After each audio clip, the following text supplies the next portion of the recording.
देगलूर नगर परिषदेच्या निवडणुकीत राष्ट्रवादी काँग्रेस अजितदादा गटाचे नवनिर्वाचित अध्यक्ष सदस्यांनी पदभार स्वीकारला आहे। लोकनियुक्त नगराध्यक्षा सौभाग्यवती विजयमाला बालाजी टेकाळे आणि सर्व सदस्यांनी देगलूर नगर परिषदेचा पदभार स्वीकारला आहे। त्याप्रसंगी देगलूर नगर परिषदेच्या निवडणुकीत राष्ट्रवादी काँग्रेस अजितदादा गटाचे मुख्य पॅनल प्रमुख विजयासाठी किंगमेकर ठरलेले लक्ष्मीकांत पद्मावर सावकार यांनी देगलूर शहराच्या विकासासंबंधी आपली भूमिका स्पष्ट केली।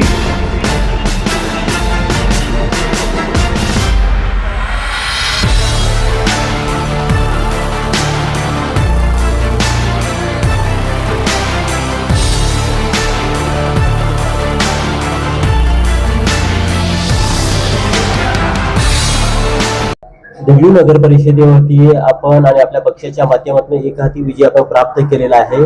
ते आज नगराध्यक्षसह इतर जे काही नगरसेवक आणि उपनगराध्यक्ष यांचं पदग्रहण झालेलं आहे।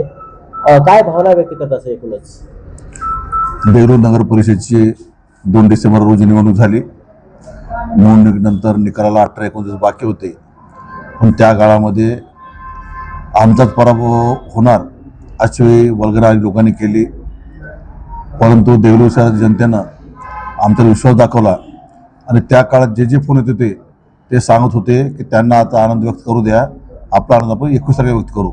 आणि देगलूर शहरातील जनतेच्या आशीर्वादानं त्यांच्या पाठबळामुळेच हे आपल्याला यश मिळू शकलं। यासाठी महाराष्ट्र राज्याचे उपमुख्यमंत्री तथा आमचे राष्ट्रीय अध्यक्ष माननीय आमदार अजितदादा पवार साहेब, पक्षाचे प्रदेशाध्यक्ष माननीय खासदार सुनीलजी तटकरे साहेब, नांदेड जिल्ह्याचे लोकनेते मान्य प्रतापवाडी चिखलीकर साहेब, ज्येष्ठ नेते भास्करवाडी खदगाव साहेब, माजी आमदार साबणे साहेब, माजी आमदार घाटे साहेब, वेंगळवाडी गोजीगावकर, जिल्ह्याचे अध्यक्ष होटाळकर साहेब, या सर्व लोकांनी मेहनत घेतली।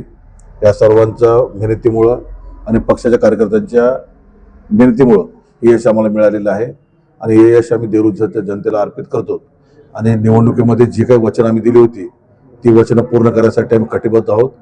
आज प्रतापवाडी चिखलीकर साहेबांच्या उपस्थितीमध्ये पदग्रहण सोहळा घेऊन देगलूर शहराच्या विकासासाठी लवकरच आराखडा तयार करून आम्ही देगलूर शहराच्या विकासासाठी काम करणार आहोत। या प्रसंगी मी आपल्या एवढंच व्यक्त करतो, आजचा आनंदाचा दिवस आहे। आज पक्षाच्या माध्यमातून गेल्या 8-9 वर्षाचा वनवास आमचा संपला आणि देगलूर शहरामध्ये परत राष्ट्रवादी पर्व सुरू होईल अशी मी यावेळेस अपेक्षा व्यक्त करतो। खरं तर या ठिकाणी गड आला पण सिंह गेला अशी अवस्था झाली, कारण सर्वांना माहिती होते की आपण निवडून येणार, परंतु या संपूर्ण टीमला निवडून आणण्यासाठी आपल्याला कधी कधी हरावं लागतं किंवा हाराची वेळ सुद्धा आपण स्वतःवरती स्वीकारली, ती खांद्यावरती स्वीकारली, परंतु टीमला पुढे आणलं, पक्षाला पुढे आणलं। काय सांगा सर? निवडणूक म्हणजे हार जीत येते। मी काय पहिल्याच पराभूत झालो नाही, मागे निवडणूक पराभूत झालो होतो, परंतु एवढा मोठा पराभव होईल मला असं वाटलं नव्हतं।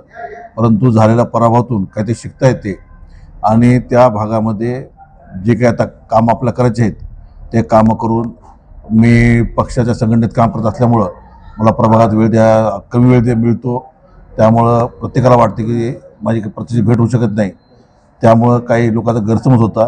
परंतु येथून आता पक्ष संघटनेसोबतच प्रभागातील कामासाठी जास्तीत जास्त वेळ देऊन आपल्या जनतेच्या भावना आपण समजून घेऊ। आणि मी त्या वार्डात मागे 2 निवडून आलो होतो, परंतु ह्यावेळेस काहीतरी आमच्यामध्ये कमतरता होती, त्यामुळे जनतेनं आम्हाला टाळलं आहे, परंतु त्यातूनही आम्ही निश्चितच मार्ग काढू आणि पुढच्या निवडणुकीला परत मला त्याच प्रभागात निवडून लढवायची आहे, त्या पद्धतीने मी काम करू। खरं तर एकूणच आपण देगलूरकरांना प्रामुख्याने कोणत्या घटकावरती विशेष आपण काम करण्याच्या अनुषंगाने काय सांगा सर? देगलूर शहरातील नागरिकांच्या मूलभूत गरजा, स्वच्छ व पुरेसं पाणी, स्वच्छता, त्याबरोबर दिवाबत्ती या मूलभूत सोयी पुरवत असतानाच आपल्या देगलूरच्या कलामंदिरचा प्रश्न गेल्या अनेक वर्षापासून प्रलंबित आहे। माझी पत्नी जात असताना त्या प्रकल्पाला मी 5 कोटी 49 लाख मंजूर केले होते आणि 3 कोटी रुपये सार्वजनिक बांधकाम विभागाच्या खात्यात जमा होते, परंतु दुर्दैवानं त्यांना 8 वर्षामध्ये काही करता आलं नाही। आणि माझ्या पत्नीच्या अध्यक्षपदाच्या काळात देगलूर शहराला 54 कोटीची भुयारी गटार योजना मी मंजूर करून आणली होती, त्याआधी त्यांना काम करता आलं नाही।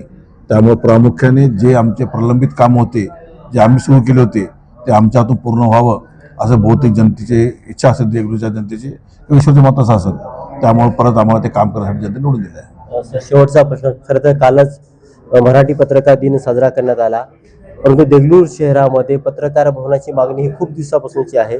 या अनुषंगाने म्हणजे आपल्या पक्षाच्या अनेक ज्या काही घडामोडी घडत आहेत, चांगल्या वाईट, त्या सर्व वार्तांकन करण्याचं काम पत्रकार बांधव करत असतात. त्यांच्या अनुषंगाने पत्रकार भवनासाठी आपली भूमिका काय राहणार आहे? मी आपला एवढं सांगू शकतो की नगरपालिकेच्या कामाची प्रत्यक्ष सुरुवात आज झालेली आहे. पहिल्या सर्वसाधारण सभेमध्ये आम्ही जे वचननामा दिला होता त्याबद्दल विषय प्रामुख्याने आम्ही घेऊ. पत्रकार बांधवाचा अतिशय जिव्हाळ्याचा प्रश्न आहे. देगलूर शहरामध्ये आता आपल्या नवीन अनेक व्यापार संकुल बांधायचे आहेत. त्यामुळे एखाद्या व्यापार संकुलामध्ये पत्रकार बांधवाच्या मर्जीप्रमाणे तिथं आपण त्यांना पत्रकार भवनाला जागा करून देऊ. त्यासाठी आम्ही निश्चित प्रयत्न करू. धन्यवाद.